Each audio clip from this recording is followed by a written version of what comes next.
जी, गुज़श्ता कुछ अरसे से मैंने एक सिलसिला शुरू किया था। एक बीमारी, एक मरीज़, एक नुस्खा। तो इस दौरान काफ़ी इसमें जो है पोस्टें मैंने यानी वीडियोस अपलोड कर दी थी, तो वो सिलसिला कुछ अर्सा के लिए रुक गया था। अब के उस सिलसिला दोबारा शुरू कर रहे हैं। तो आज जो आपने वीडियो पूरी देखनी है, मौसम के हवाले से, बीमारी और मर्ज़ के हवाले से बात होगी और साथ नुस्खा भी बताया जाएगा, और वैसा नुस्खा कि जिसके इस्तेमाल से मरीज़ ठीक होते हैं। आप देख रहे हैं यूट्यूब चैनल मदावा क्लिनिक।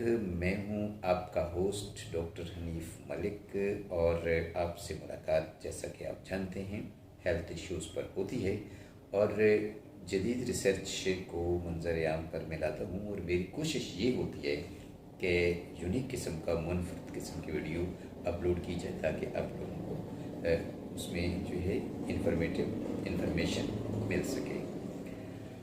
अच्छा, मरीज़ का पहले आप अहवाल सुने, मैंने अपनी डायरी से में नोट किया हुआ है। तो एक मरीज़ मेरे पास आया, कोई उम्र उसकी थी 15-16 साल, मर्द था। नाम से या मकाम से तो हमें घर से नहीं है, हमने तो उसको उस चीज़ को फोकस करना है जहाँ से हमें इंफॉर्मेशन और नॉलेज मिल सके। तो उसने बताया कि 3 माह हो गया है, हल्की हल्की खांसी आती है, सीने में दाएं तरफ दर्द रहता है, हफ्ता में 1-2 मरतबा खांसी के साथ खून भी आता है, और कभी मामूली हरारत भी हो जाती है, यानी बुखार की साथ शिकायत होती है। गले जो हैं वो सूजे हुए हैं, उन गले में कभी कभी दुखन महसूस होती है, खांसी के साथ कभी कभी थोड़ी मिकदार में खून भी आता है, और बलगम बहुत थोड़ा निकलता है, लेकिन प्यास बहुत ज़्यादा लगती है। तो इसके बारे में जो है जी इलाज बताएं, क्योंकि मैंने काफ़ी दवाएं खाई हैं, कहीं से भी आराम नहीं आया। एंटीबायोटिक खा के देख ली, वगैरह वगैरह सब कुछ खा के देख लिया। तो इसकी जो तशख़ीस की वो मैं वीडियो के आखिर में बताऊंगा, क्योंकि अगर आपको मैं उसका बता दूं तो फिर आपको समझ नहीं आएगी, क्योंकि इसका तशख़ीस जो है तिब्बी ज़ुबान में मैंने बताने हैं तो आप समझ नहीं पाएंगे, लेकिन वीडियो के एंड पे मैं ज़रूर बता दूंगा। अब उसका इलाज क्या जो किया गया, इलाज वो ये था: गिर अरमनी 1 ग्राम, दमल अखवाइन 1 ग्राम, मरवारीद नासफ्ता 30 मिलीग्राम, कहरबा शमई 1 ग्राम, बसत सोख्ता 1 ग्राम, बारीक पीस कर शरबत अंजबार 10 मिलीलीटर में उसको बताया गया कि इसमें मिला के थोड़ा थोड़ा चाटना है। इसके साथ उसे माजू सब्ज़ 1 ग्राम, पटकड़ी बरियान 1 ग्राम पानी में पीस कर रुई की पंबा बना के, फ्रेरी बना के जो है गले पर लगानी है। तो मरीज़ से जो है 3 हफ्ते के बाद मुकम्मल तौर पर अल्लाह की मेहरबानी से ठीक हो चुका था, क्योंकि शिफा देने वाली अल्लाह की ज़ात है। मुआलिज के पास क्या होना चाहिए? एक तो जज्बा होना चाहिए खिदमत का, कि इंसानियत की खिदमत का। दूसरा, उसके दिल में खुलूस होना चाहिए। तीसरा, रिज़्क़ हलाल का जो है उसके अंदर होना चाहिए जज्बा, रिज़्क़ हलाल कमाने का।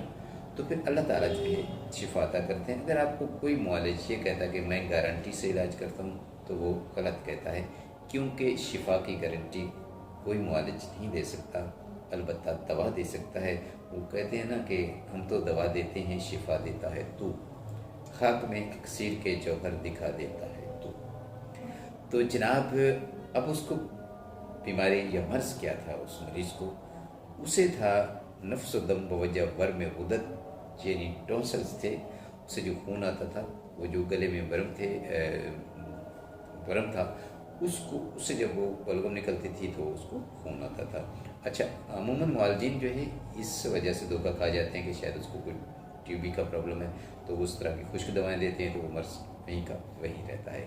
तो अगर मेरे जो मुआलजीन भाई सुन रहे हैं, माजरात अतीबा हजरात सुन रहे हैं, अगर उनके सामने इस तरह का कोई केस आता है तो उसको ये दवा देनी है, उससे ये ठीक हो जाएगा। और जो मेरे आप व्यूवर्स सुन रहे हैं, अगर आपके आसपास या आपकी फैमिली में, क्योंकि किसी भी वक्त किसी को भी कोई भी तकलीफ़ हो सकती है, ऐसा हो तो फिर ऐसा ही इलाज कीजिएगा। घर बैठे आपका जो है मरीज़ को ठीक हो जाएगा। और अगर आपको इसमें कोई प्रॉब्लम आती है तो मैं वीडियो में बताता हूँ कि आप इसको डाउनलोड कर लें या दोबारा से इसको रिप्ले कर लें, तो फिर आपके सामने सारी चीज़ें आ जाएंगी। आप उसको नोट कर लीजिएगा और इलाज कीजिएगा। फ़िलहाल इतना ही, लेकिन अपना ख्याल रखिएगा, अपने साथ जुड़े लोगों का। और अगर अल्लाह ने आपको कोई मकाम दिया है तो फिर गुरूर नहीं कीजिएगा। आज से अल्लाह को बहुत पसंद है। अल्लाह हाफ़िज़।